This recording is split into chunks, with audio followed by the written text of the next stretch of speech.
Në qytetin e Korçës është vendosur një monument që ka ringjallur një pjesë të rrësuar të historisë shqiptare, busti i intelektualit Llazar Zaifundo. Pas 81 vitesh nga vdekja e tij tragjike, pas heshtjes së gjatë dhe dënimit të padrejtë politik, figura e Fundos është rikthyer më e respektuar se kurrë. Të gjitha mediat shqiptare, nga më të mëdhat e më të profilizuarat, kanë raportuar mbi këtë ngjarje. Top Channel e paraqet Zaifundon si një prej figurave më të spikatura politike dhe intelektuale të Shqipërisë së shekullit 20. Një mendimtar progresist, kritik i hapur i dogmave dhe një prej zërave më të fuqishëm të idesë europiane. Në sheshin përballë bashkisë që sot mban emrin e tij, busti u vendos si një rikthim i historisë në vendin që i takon. Top Channel thekson se studiuesi Aurel Plasari e formulon qartë këtë ngjarje si një borxh historik. Fundo sipas tij ishte një viktime drejt për drejt e Enver Hoxhës. Ekzekutimi i Fundos, i cili mbetet një prej akteve më të errta të historisë, sipas Plasarit,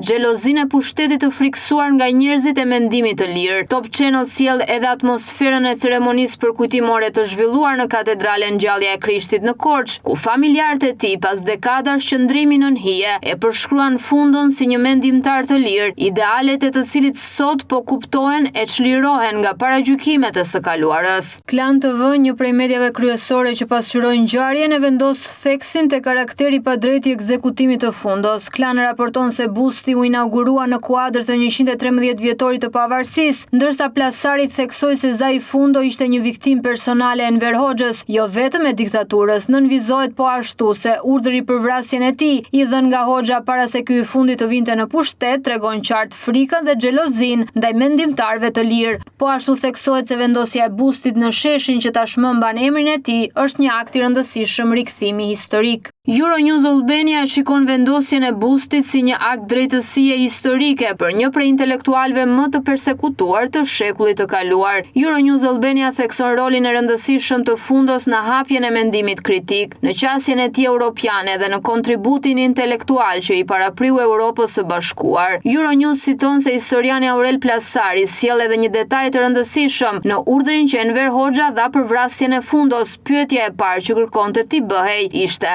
pse ka vajtur në Kosovë. Ky detaj, cituar në disa media, tregon qartë paranojen politike dhe xhelozinë e regjimit të Hoxhës ndaj mendimtarëve që guxonin të tejkalonin kufijtë e kohës së tyre. Euronews thekson se busti është vendosur strategjikisht në pedonalen e qytetit, pranë shtëpisë ku Fundo lindi, u formosua dhe nisi rrugën e tij drejt idealit demokratik. Syri TV zgjeron dimensionin ndërkombëtar të Fundos, duke kujtuar se në vitin 1941 ai ishte ndër intelektualët që kontribuan në artimin e manifestit të Ventotene, një dokument që më vonë u bë themelet e konceptit të Europës së Bashkuar. Për këtë arsye, Syri TV e portretizon Fundon si një ndër pionerët e mendimit pro-europian në kohën kur Shqipëria ishte ende nën hijen e sistemeve autoritare dhe ideologjive të rënda. Plasari, i cituar edhe në Syri TV, e quan ngjarjen e bustit një vlerë të shtuar për kujtesën e Korçës dhe të gjithë Shqipërisë, rikthimi një figure që për dekada u helmua nga narrativa të fabrikuara politike. Syri TV sjell edhe fjalët prekëse të mbesës Elisaveta Fundo, e cila rrëfen se edhe pse nuk e ka njohur kurrë xhaxhajin e saj, sot po mëson më shumë mbi të vërtetat e një jete të mohuar dhe për ndjekjet që brezat e familjes kanë mbartur. Ajo përmend ëndrrën e Fundos për një Europë të bashkuar dhe me emocion thot se shpreson që Shqipëria ta realizojë atë që ai besoi 80 vite më parë. Vision Plus ofron një analizë të thelluar mbi rëndësinë historike të kësaj ngjarje. Vision Plus e sheh Fundon si një simbol të guximit përballë dhunës së pushtetit dhe si një figurë që duhet të jetë mësim për çdo brez. Duke cituar sërish Plasarin, theksohet se dokumentet historike e provojnë se Fundo u eliminua jo për shkak të sistemit në përgjithësi, por si viktim personale e urrëties dhe frikës së Enver Hoxhës. Vendosja e bustit pranë shtëpisë së tij në pedonalen e Korçës është për Vision Plus një rikthim i drejtësisë historike për njërin prej intelektualëve më të persekutuar të shekullit. MCN TV raportoi gjithashtu mbi 81 vjetorin e vdekjes së Fundos dhe vendosjen e bustit në qendër të qytetit. Sipas MCN TV, ky është një borxh historik ndaj figurës së tij. Busti i intelektualit i njohur Llazar Fundo u vendos në Korçë dhe profesori e shkrimtari Aurel Plasari tha se Zaifundo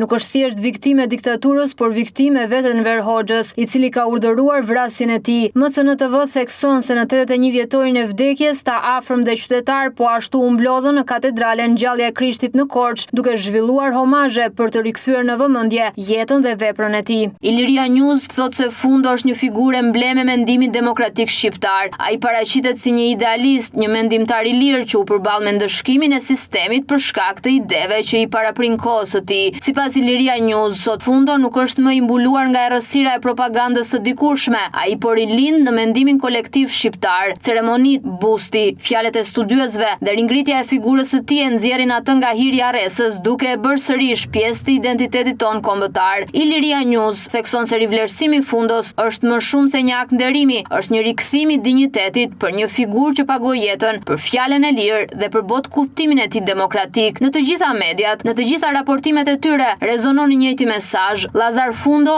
ishte një intelektual që i parapriu kohës dhe se u dënua për idetë dhe për guximin e tij të pashëmbull. Busti i tij në Korçë është monument jo vetëm i një njeriu, por i lirisë së mendimit. Sot busti i Fundos qëndron në pedonalen korçare si një kujtim i fortë i trimërisë intelektuale, një shtyllë e kujtesës historike dhe një ftesë për brezat e rinj që të mbrojnë mendimin e lirë me të njëjtin guxim.